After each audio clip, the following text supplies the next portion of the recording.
have anything incredible to share from the week?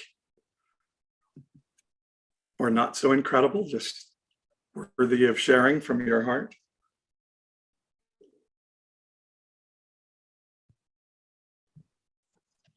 I voted for the first time in Italy today. Have anything incredible? Wow. Dual citizen election. So that was fun. I got to vote against fascism in 2 countries this year. You got to vote against what? Against fascism in 2 countries this year. Not saying who I voted for. Just I saw an announcement this morning on a news feed that I get about Italy voting for the first time in 5 years or something like that. And it was a choice between a female leader and a far right person, is how they put it. So, there are a few other options, but yes, those are probably the 2 most likely. Yeah, that was what they were saying, was the 2 most likely were. Yes. The female is also very far right as well. So you had a choice between several far right candidates and some other folks? And there's a million choices, it feels like. Yeah, there were probably 6 that were a serious option, but the political system here is very different. So it's all about coalitions and stuff. So you're voting, people are voting in several parties, and then the parties can figure out how they want to coalesce together to form a majority that can actually govern the country. So the parliament was recently dissolved, I think about 6 months ago, because the coalition fell apart. And so it came back to revote. Very exciting. We have an exciting election coming up in about a month, I guess, here. A little over a month, 5 weeks or so. Yeah. And it's going to determine a lot that happens in our country going forward. So it's not an insignificant election. Yes, we just got our absentee ballot in email a few days ago. Did you vote for Ron Johnson? No. Well, we haven't technically voted yet, but no. I'm sorry, I shouldn't bring up who we're voting for in here. My bad. Let me apologize for that. But in fact, that's the primary reason I'm bothering to return it, is that I'm not voting for Ron Johnson. I mean, we all kind of came together a little bit at the beginning based on that. So I feel like it's not out of the realm to be able to be like, to joke about that stuff. So yes, and Paul, aside from you, the rest of us are not going to lose nonprofit status. So yeah. Well, and with Lance Wallnow is somebody who I have had our family. He reached out to us for connection back in the day, and we knew many people in sort of that Seven Mountain sphere. And to see him appear at an event, at an election event on stage for Doug Mastriano, who's running for governor of Pennsylvania, who has expressed sort of anti-Semitic views in the past, who is very much a Christian nationalist. It's scary how close these things are coalescing together, and I think it's as anti-biblical as you can get, and it looks less like Jesus than anything I could imagine, if I can just make a biblical tie to it. The Sadducees, were religious leaders that also were called the Herodians. And they were called the Herodians because they had partnered with King Herod. King Herod was a half Jew. He was not fully Jewish and really was iffy of whether he really ascribed to any Jewish religion whatsoever. But he was a pretty powerful leader, and they believed that he was sort of a buffer between Rome, sort of fully wiping out Jewish leadership in the land of Israel. And so the comparison of Sadducees as Herodians to evangelicals as Trumpians is, to me, is stark. It is a dead-on comparison of like, yeah, we don't really know if this guy fits our morality, but he makes us powerful, so therefore we partner with it. And I see that as particularly egregious, a particularly egregious abuse of our religion for political purposes. So just to be clear, I'm not telling you you're going to hell if you vote for Republicans, but just see what, now that people like Lance Wallnau are saying, that are now embracing the idea of Christian nationalism, it's very important, I think, for the rest of us to stand up and say, no, no, no, no. There is nothing of my religion that embraces that belief. So not to dive too far down this rabbit hole, but the other thing I found interesting last night, I was researching parties, and in the US, we tend to say like, okay, there's the Republicans, there's the Democrats, and maybe sometimes people wear a Christian flag, connected to their party.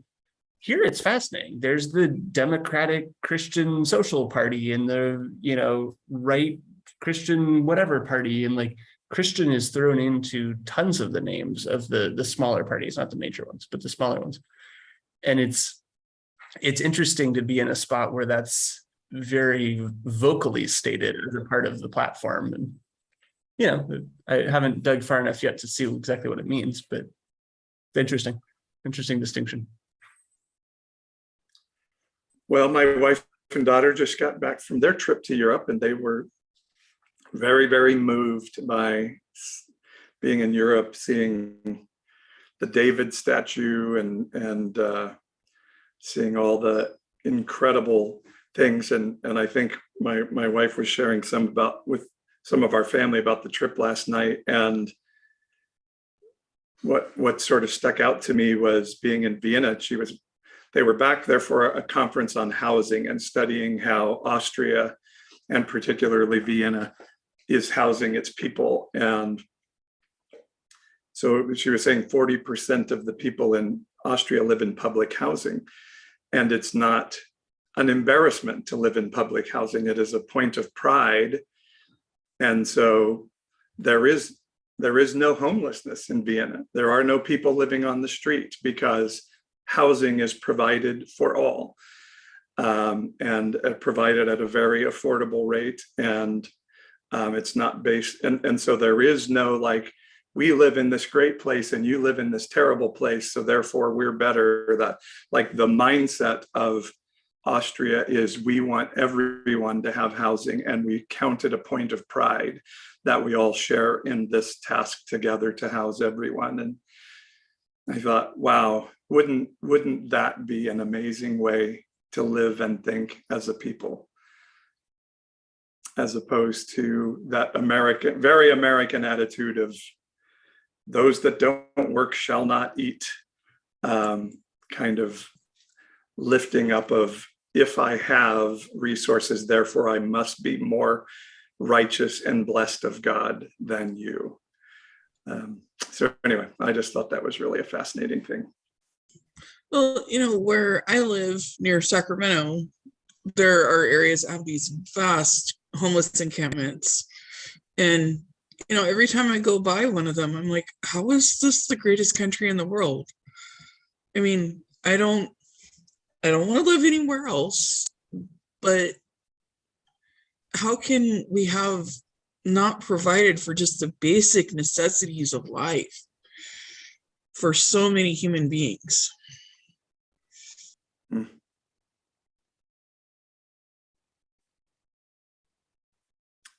I agree.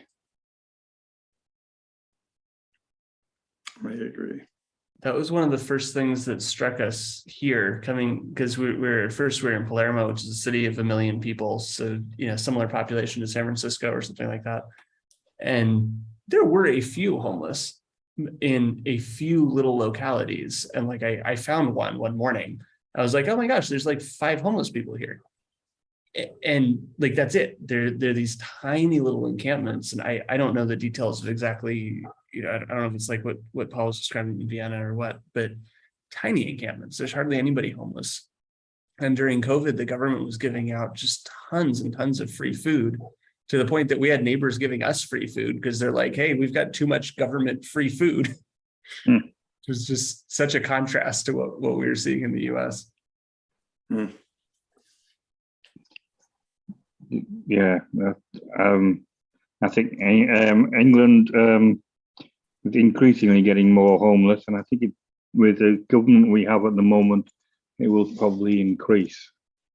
I think the Guardian newspaper recently said that the recent budget here actually in England was basically kind of an attack, basically a kind of class warfare, really, with the rich basically kind of creaming getting all the tax rebates and things like that.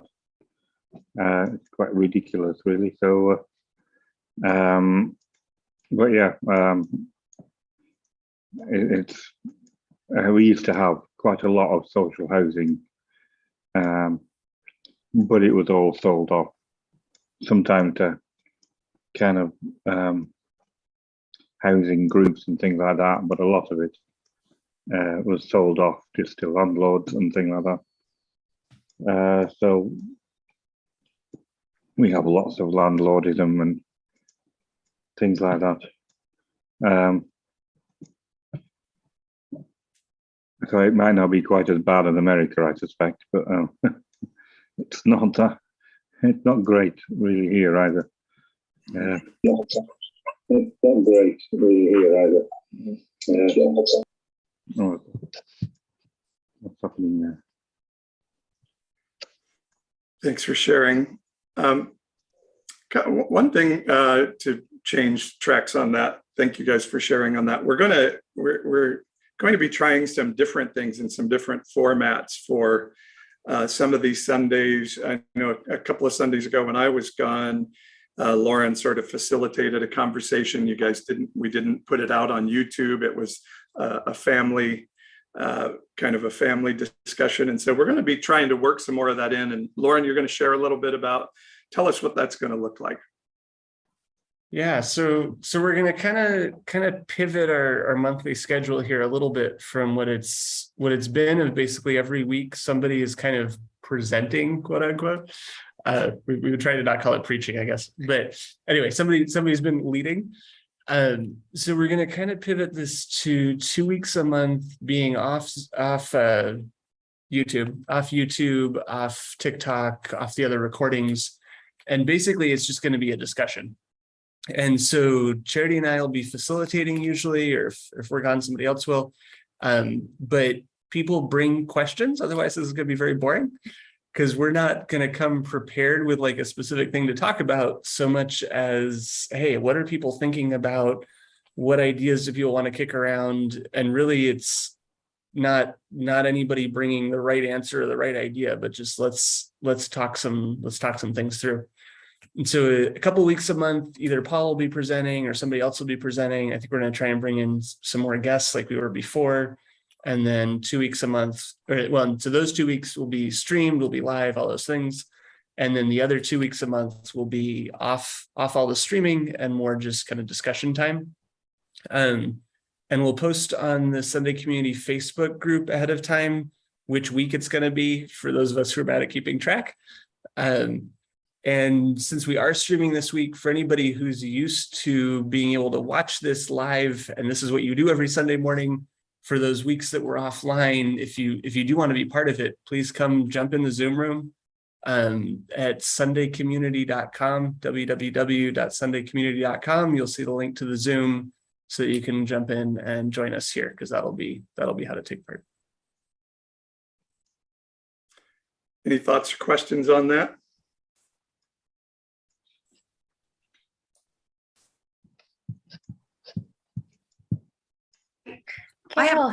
There I am. Hey, I actually think that I think that's a great thought and a great idea, because the one thing that I appreciate about this group is there's a lot of, especially political things that are going on, that we're always scratching our heads. And what I do like about this group is we discuss it, but we always, most of the time, come to the point where we say, how are we going to respond to it? And I think if we can throw that into the mix of whatever discussion topics we talk about, let's be really aware and cautious of turning it into, sorry, forgive me, but a bitch session.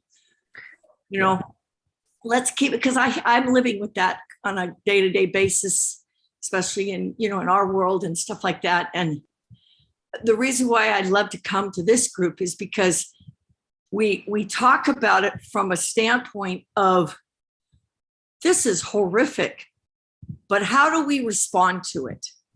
Instead of just, yeah, this is horrific and the world's going to hell in a handbasket, and then leave it. No, how are we going to respond to it? So that's what I'd like to share. Yeah, Carol, no, that's a great call out, and definitely, yes, definitely part of the vision. The other part I'll kind of throw in too is, you know, probably sometimes getting into politics and what's going on in that space, but really what I'd love to do is do more of the, wow, how are we looking at this spiritual thing, or how are we looking at this theology we've grappled with? Yeah, we were watching Prince of Egypt this afternoon with the kids. And I was like, oh, this would be fun to chat about with this group of like, how do you deal with the Exodus story now? So my hope is that there will be probably more focus on that, of like, how do we deal with these spiritual things? Though certainly knowing this group, politics will come into play as well, and current events and all those things. Good stuff. And I, you know, my hope is that we're never having just a purely political discussion. It is, I'm somebody who doesn't believe there is one right party necessarily. I think our system's pretty broken, but we are in a season where we have one party that has become sort of an existential threat to us as a country and to people. And so I do think we have to stand against that. And so I don't believe it's a purely political stance. It is a human stance that's saying, hey, this is really dangerous. But yes, I hope we're never going to ever say this is good politics and this is bad politics. It's truly, to me, about how are we treating human beings and who is serving the heart of us as a cultural people. So that is always our goal. I want to start off with communion time today, and just start it off as a spiritual moment for us as we think about why we're here, and being here in some ways because many of us have lost community and are here to cling to one another in the midst of all of this we have going on. And as Carol said, to say, what is our response? How do we survive and thrive going forward together as individuals who are looking for others to walk alongside? And so as we start off with communion today, and just if you haven't grabbed something from your kitchen, just grab whatever you got and we'll take these implements together. I just feel flooded with gratitude to have you all in my life, and just want to encourage us today to think about the other people on the screen and what we're grateful for to be together as a community, to have others who are walking alongside us and are asking us to walk alongside with them. Communion for Jesus, as I've said many times in this group, was a moment of relationship. And I think a connection between love God, love your neighbor as yourself, that communion is a holy connection with the goodness of the Spirit of heaven. So it is a vertical connection in communion that feeds this horizontal connection of us to one another. And so I want to feel that as a spiritual feeling. And I believe feeling is good. Feeling tells us what is happening inside. So I just speak a moment of gratitude for one another as we love God and love each other as ourselves.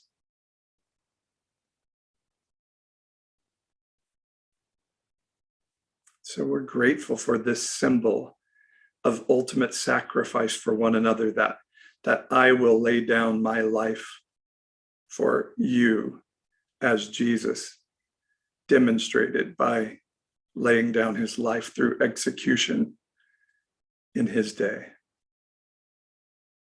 And we remember that through this ceremony, through this solemn, sacred moment of communion together.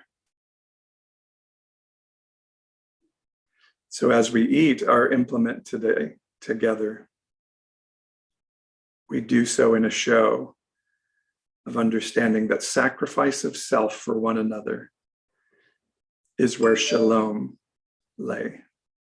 So I bless your implement as holy and sacred, and we take it together today.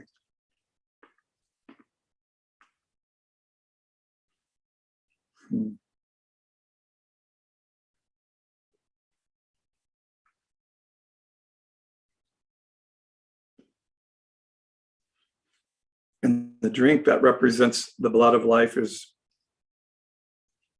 we share that even though we walk through difficulties, even though we walk through the valley of the shadow of death, we do so without fear because of this connection to the goodness of heaven and to the goodness in one another. That life is to be lived abundantly as we live it together. And so I bless your drink as a sacred, holy implement today as we take it together.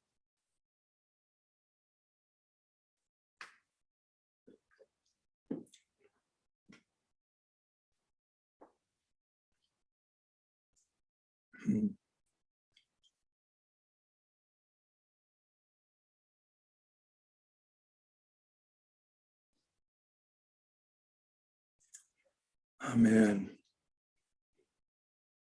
Does anybody have anything you want to share out of our spiritual moment of communion together?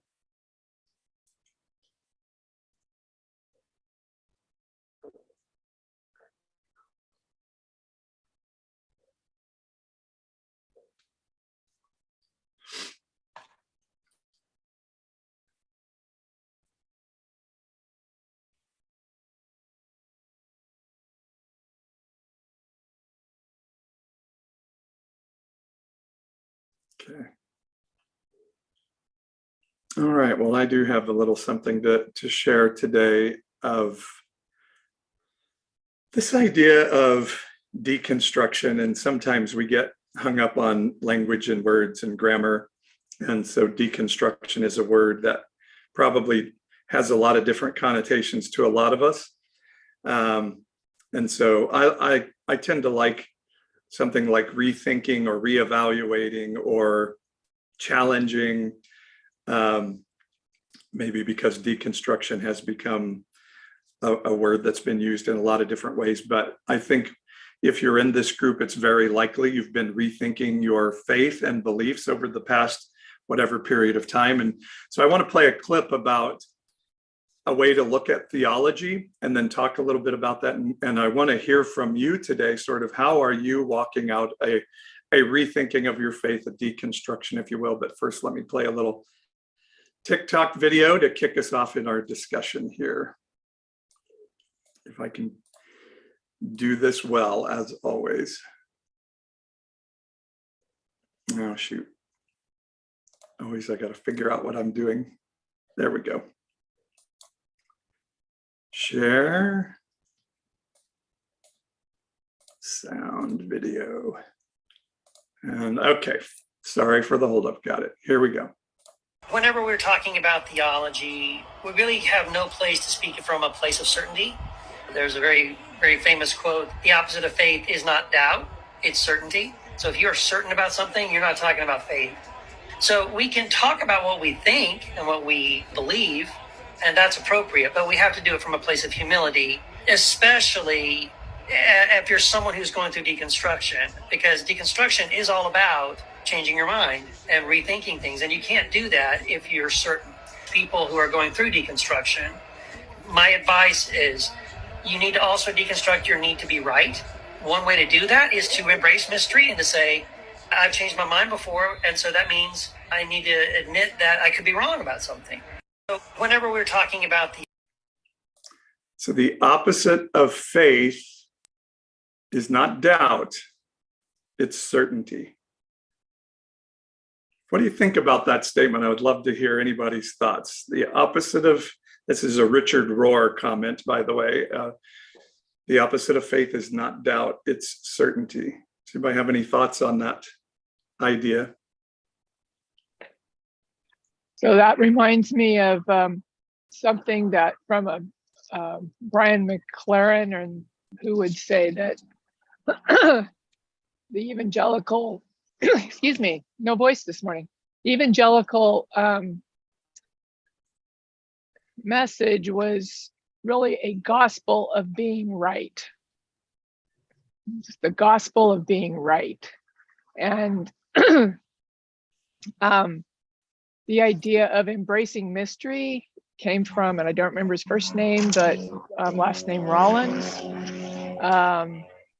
who wrote about the mystery of God and needing to not, to just allow God and other thoughts to have some unknownness to it and be okay with it.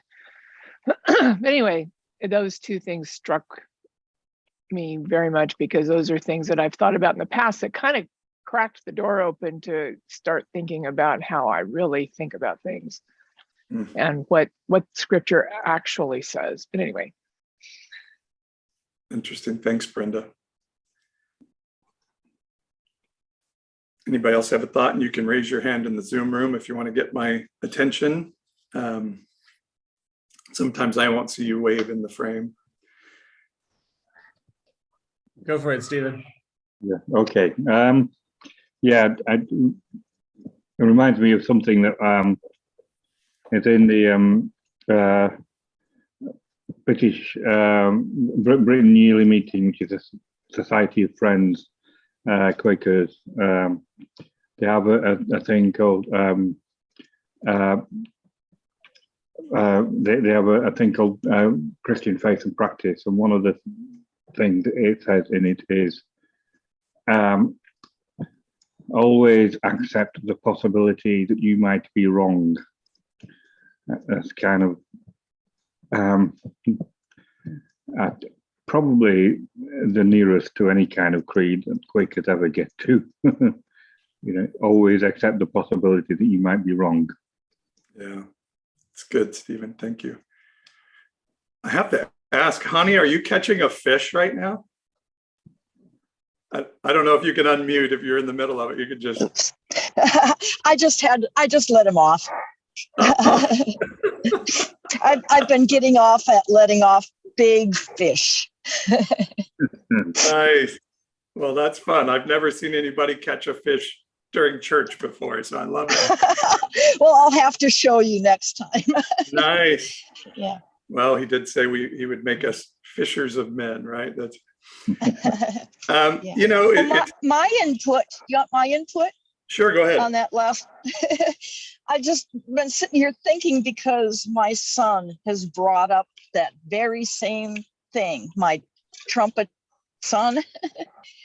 It just is so uncanny how, those opposite will bring up the same points and see things in a totally different light. And I'm just having a hard time trying to weed through that and figure out, how do I get through to this guy? How do I get, if I can get through to my son, I can get through to anybody, I think. So anyway, I'd sure like some more input on this.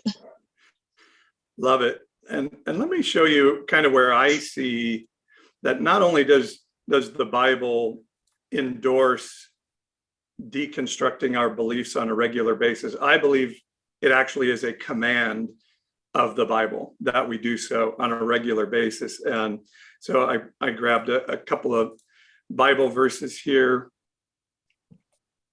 And so part of it starts with this idea that Jesus used to say in Matthew 5, we have the Beatitudes, and then this what's called the Sermon on the Mount.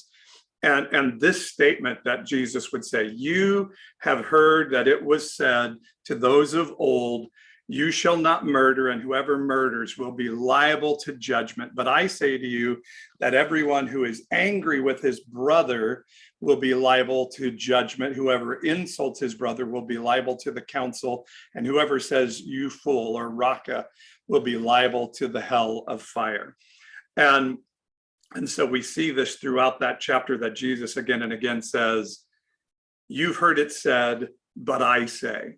And I really believe what Jesus was doing there is, you had a group of religious people who were saying, we know what the Bible says, and we can use that to say we're right and these other people are wrong.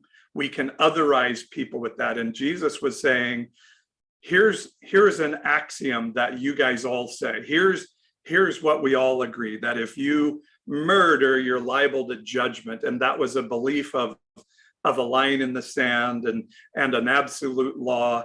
And Jesus was saying, but you guys in your hearts that are calling out these other people, I'm telling you, you're also guilty in the same way of hatred toward another person.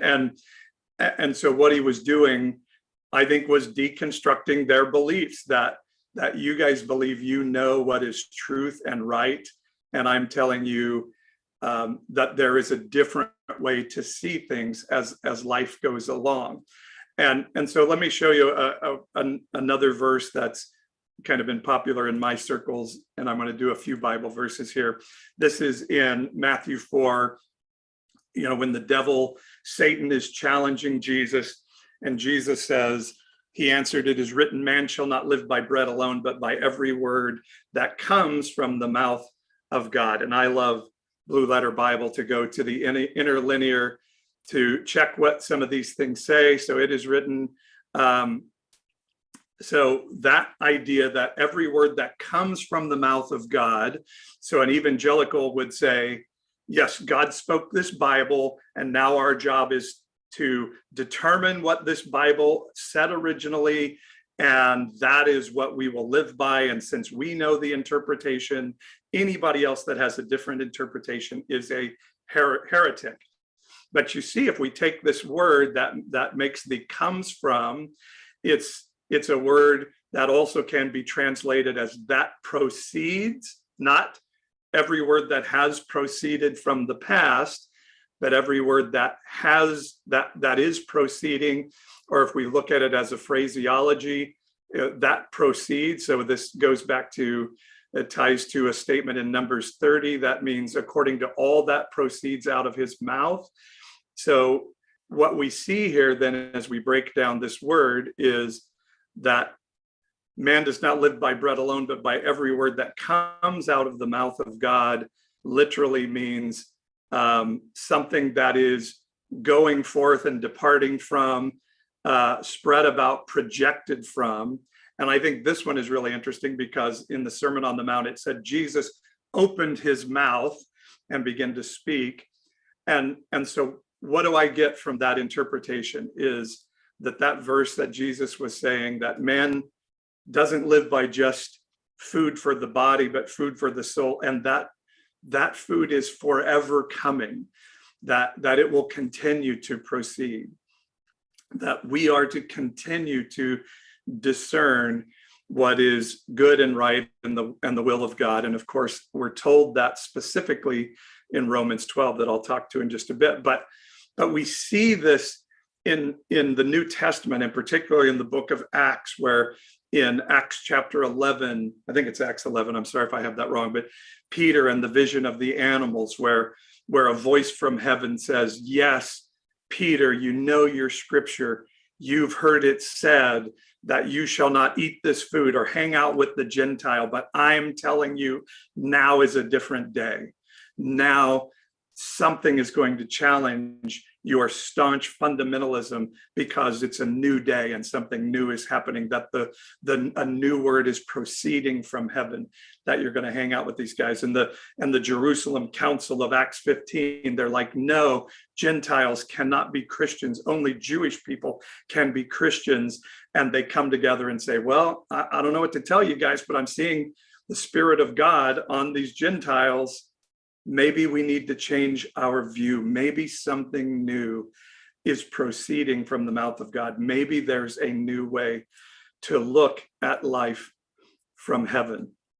And again, let me show you. We see this all throughout the Bible. In Philippians, a book that we attribute to Paul, says, work out your own salvation with fear and trembling, that there is a process of continuing to understand what our relationship is with heaven.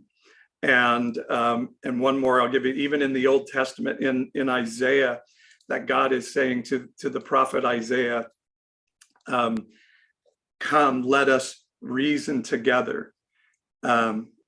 Sorry, I don't know if that's in the way there. Come now, let us reason together. And again, if you look at that, let us dispute together. That God is saying to Isaiah, let's have an argument. Let's figure this out together.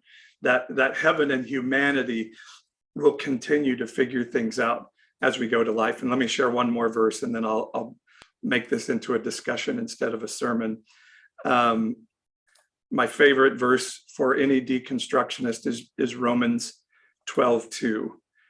And it says, don't be conformed to this world, but be transformed by the renewal of your mind, that by testing you may discern what is the will of God, what is good and acceptable and perfect.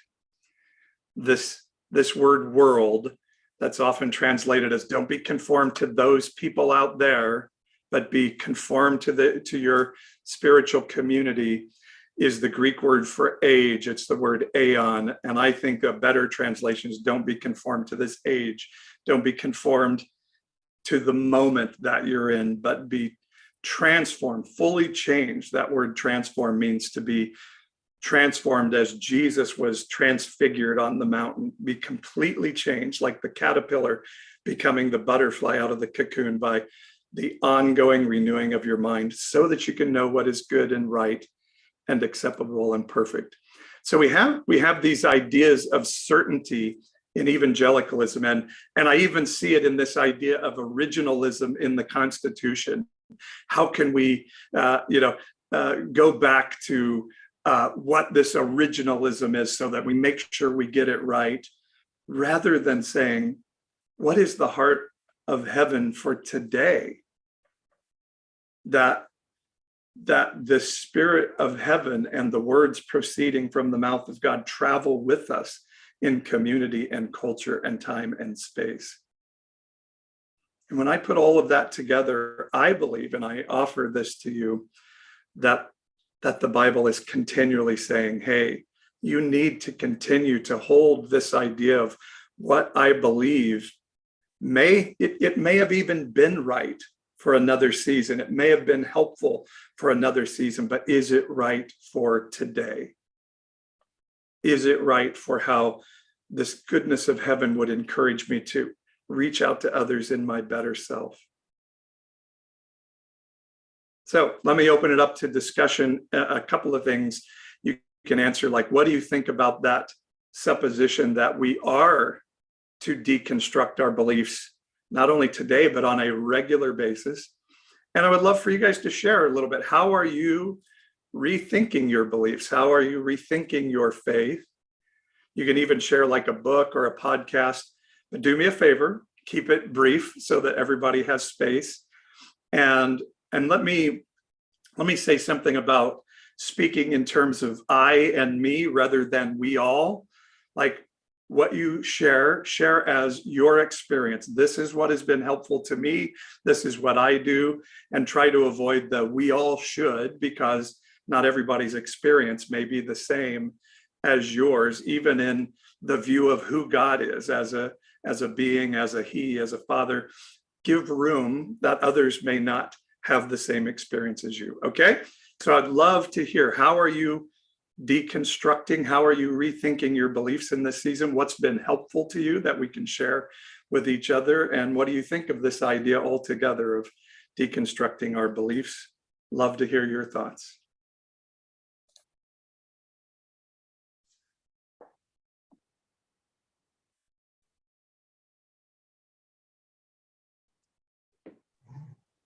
Yeah.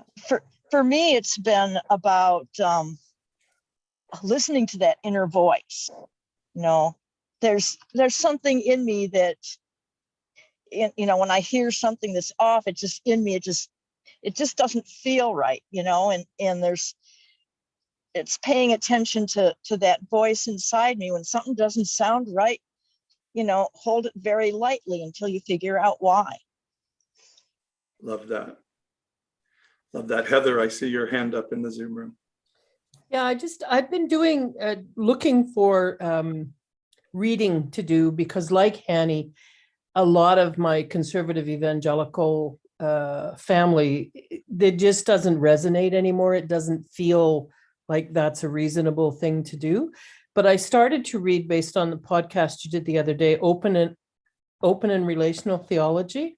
So I just offer it as a recommendation. I'm really, really enjoying the book. It's really making me stop and think. Lots of it resonates, but it's really making me go, okay, I never thought of that, or I didn't know that, or I never understood it that way. So just really recommend that book. Thanks. Appreciate that, Heather. Yeah, Thomas J. Ord is the author. He was on my podcast the other day.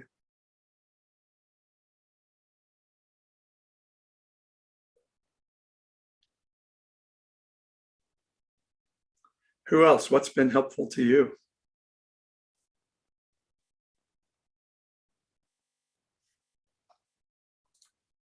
Let's see, who's got their hand up here? Oh, that's just a clap. Okay. Oh, I'll say something. Obviously, this community has really helped me, and I'm finding that kind of my main mantra is about is it love? You know, anytime I hear a little bit of fear in anything that's being said, to me that's a big red flag. And it's been very interesting these last 10 years of people coming in my world that have, you know, Brian McLaren and Richard Rohr and Phil Vischer and Paul's podcasts, and listening to Bob Prater and his sayings. And when I hear love, when I hear how can we make this life better, I know I'm in the right place. And the last couple of weeks, I've actually questioned. It's the first time in my entire life that I've gone, wow, if there is no God, if there's no being, what is that going to look like? And yet this morning I woke up and I go, I don't really care if there is or there isn't. I know that my experiences, my own personal experiences, there's something bigger than me. And I don't know what that is. And I'm not even worried about what I'm going to call it anymore. But I know that I know that I know that I'm loved. And so that's it. Cool. Stephen, I see your hand up. Yeah. Well, quite a lot of years ago, I did a degree in theology at Manchester University here in England. And we did courses in things like the theory of the atonement. But we started historically from first century to it would have been the 20th century then. And I think that was probably the start of where I actually began to realize actually that the church itself hasn't always thought the same thing for 2,000 years. And, you know, the church itself has deconstructed and reconstructed and deconstructed and reconstructed, and has done that for 2,000 years, and will probably continue to do so for the next however many thousands of years it goes on for. So yeah, realizing that actually it's what the church does all the time. Good. Yeah, that was a shocker to me when I learned, like, the sinner's prayer was a fairly new development in the history of the church. The rapture is very new. But you know, these things that I was taught as a child as the definites of what we believe, we found out the early church kind of didn't believe those things. Those were fairly new. So we are sort of rethinking ourselves on a regular basis. So do you remember, Paul, what you thought when you first heard the sinner's prayer thing? I mean, I remember when I first heard it, and my whole gut said, bullshit. I'm sorry. You thought it was bullshit that it was a new development in the church? No, I thought it was when I first heard about the sinner's prayer, that's how you get saved, and once saved, all you saved, and all that crap. When I first heard that, it's like, I don't think so.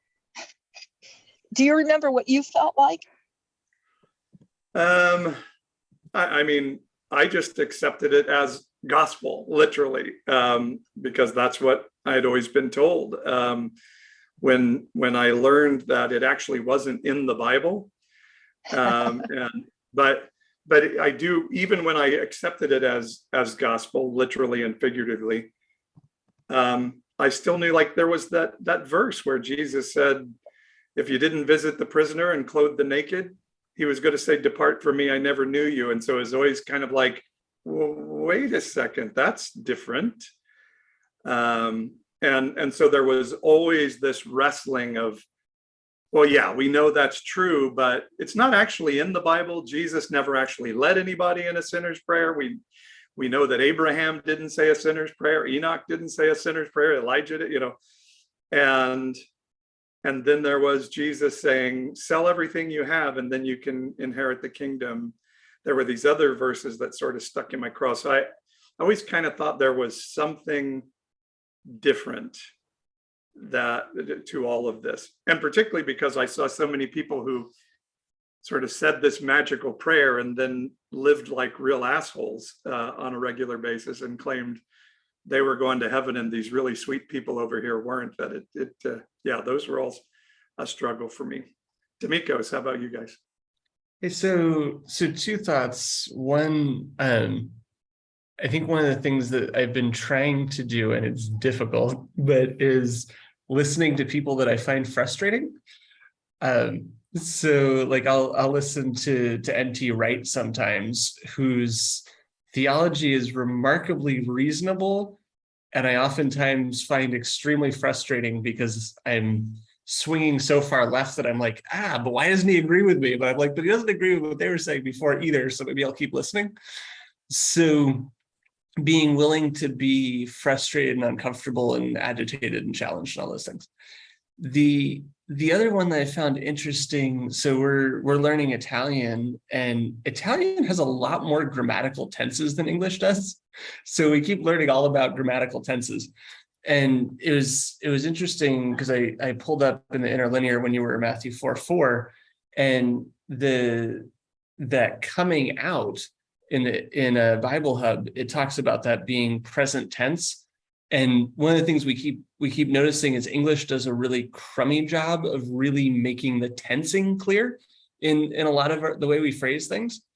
Whereas Greek, Italian, probably Latin, I presume, do a much better job of making it very clear, what tense are we talking about? Are we talking about something that happened, is about to happen, is happening now? And again, that coming out is a present tense, which does not in any way seem to reference like this thing that came out of God's mouth in the past. It's like it's happening now, and by all intents and purposes will probably continue to, because it's present. So just to kind of validate what you were saying before. Yeah, and I'm gonna add on, sorry, that for me, I have had to give myself grace that even though some people it feels like their deconstruction, they just have dove off and like accept all these other things, that doesn't have to be my experience. And so I think that I've had to give grace to myself, because in the evangelical world, I had it all right. I was going along the right way. I went to Bible college, all the steps were right. Where I feel like deconstruction, since it's supposed to be something that, you're supposed to be turning over your faith and thinking, but that was never taught. So I just had to give myself grace that you don't learn like a lifetime's worth of stuff in 3 or 4 years. Like, it's going to take time for me to get to spots that other people have more understanding for themselves in. And so that's been a really big thing for me, to have grace with myself, that this is all a process, and that doesn't happen quickly for every person has a different experience. That's awesome, Charity. Thank you. Brenda. Oh, Brenda, did you put your hand down? No, I'm sorry. I clicked down my hand instead of unmuting. You'd think by now, after how much time I spent on Zoom, I would have that down. One, this question you raise about theology and so forth made me think of something my dad quoted from one of his seminary professors. His last name is Fisher, and I don't remember his first name, but it was he had a book on theology that was simply thinking about God. That's all theology is. It is thinking about God for the purpose of understanding God. But it was one of the first times where I got the impression that theology wasn't a boxed in thing, that anybody could think about God and come up with what that means. And it doesn't mean that I think that whoever and whatever God is something that is not an actual reality, that just sort of like, however I think, that's what is. But rather, our thinking is a process of trying to get to understanding what is. And then there was another thing that Lauren said that I'm now forgetting what it was that I was going to respond to. All right. Let us know when you think about it. Yeah. Okay. Cool. I think, people ask me a lot, like what some of my resources for, and probably you've heard me say this before, but if you're just kind of leaving church and still trying to figure all that out, I still think Rachel Held Evans' Searching for Sunday has been the most important book that I read sort of in my transition process from a church community. It's just such a raw, honest book about the grieving of leaving church behind. I just thought that was such a wonderful book. And I love Lauren's take. So I listen to a podcast from a pastor named Preston Sprinkle, because I think he's fairly reasonable. I hate some of his views, but it keeps me hearing kind of what's coming from a more traditional perspective. And so I love to hear that.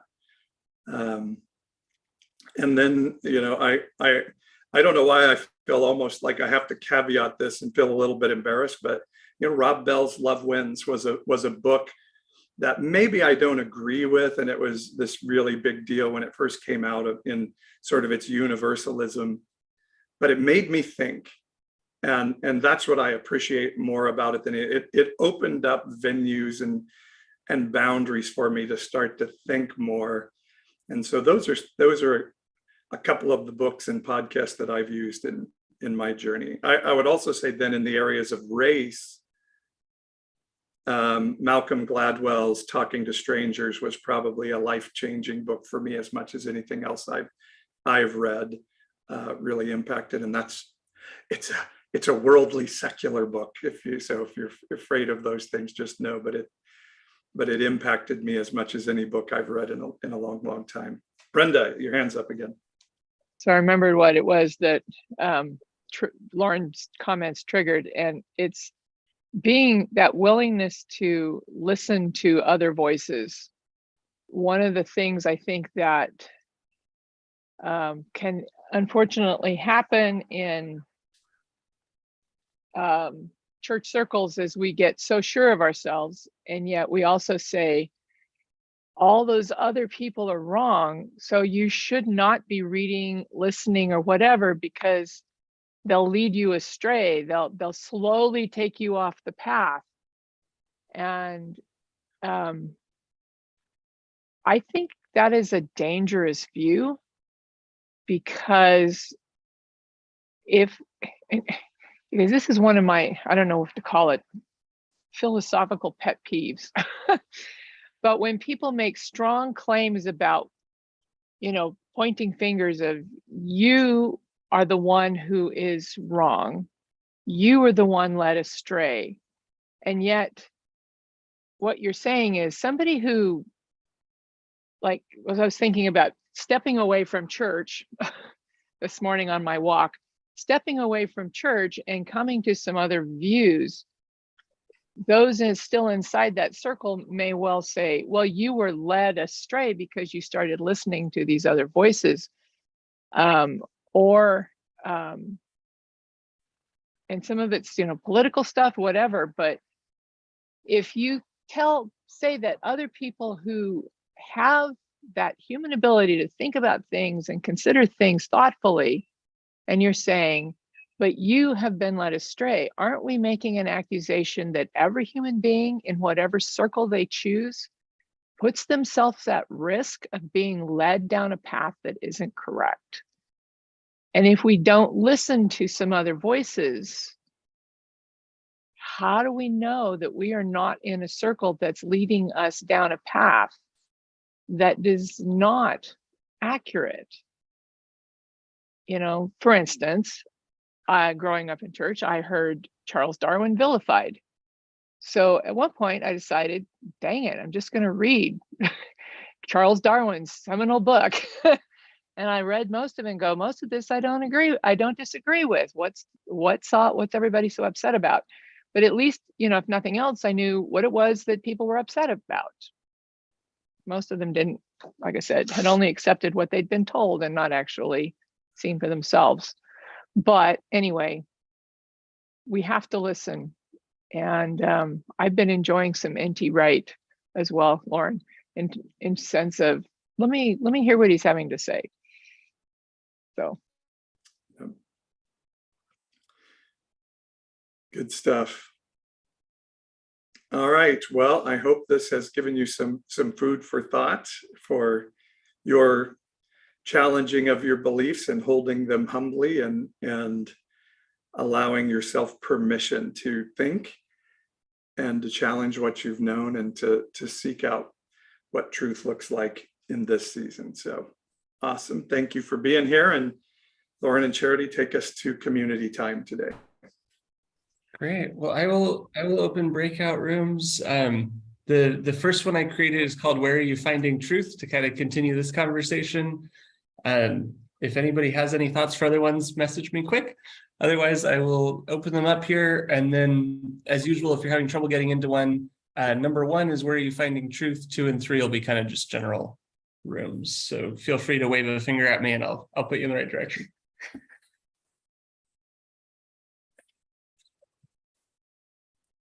And you should have gotten a pop-up. If you didn't, bottom right on your screen, click on breakout rooms and you should see the options there. Or like I say, unmute or wave at me or tell me where you want to go and I can push you there.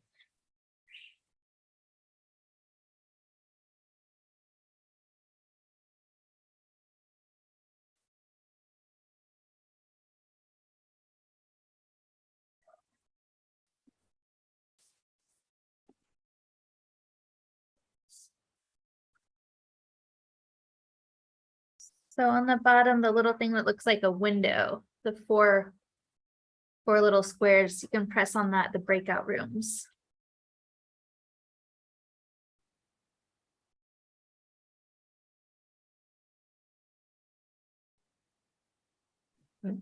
All I've got is leave meeting. Feedback. What's that? All I've got is it says leave meeting. It doesn't say. Oh, Oh, well, hold on. I think Lauren will put it you seems in. like everybody's heading to the same one, so we'll just all go there and Yeah. Okay. That'd be. continue chatting. Yeah. Okay.